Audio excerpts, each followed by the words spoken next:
Kontroliuoju, kaip tu dirbi.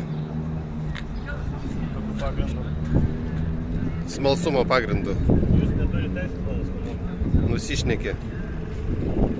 Aš ne viešas asmuo. O kas tu toks? Aš darbuotojas. Nu, tai...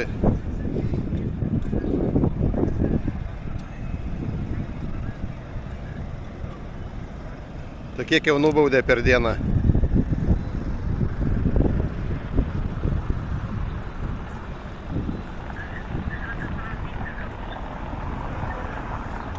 Čia savivaldybė dirbi? Kaip? Savivaldybė dirbi? O kas jūs toks būsat? Kodėl jūs klausat? Žmogus?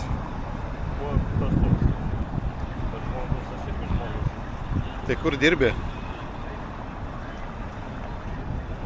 Pažymėjimas gal koks yra? Aš neturiu čia kažką teisintis ar rodyti. Tai policija dirbi ar savivaldybėj? Ne policija. Tai gal tu banditas koks? Galvoju, kaip aiškiai. Pažymėjimas yra koks darbo? Kaip? Darbo pažymėjimas yra koks ar? Teisė kažkokia yra. O tai kaip pavardė, vardas paties? Aš neturiu teisės čia jums pristatinėti.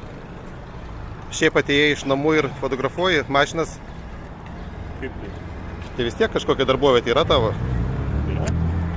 Parodykit, prašau, pažymėjimą. Aš neturiu teisės pristatyti. Kaip? Prisistatykit? Man nereikia prisistatinėti. Aš tam neįpareigotas, kad prisistatinėčiau. Na tai darbo vietoje turi būti pažymėjimas? Darbo vietoje turi būti pažymėjimas gal koks?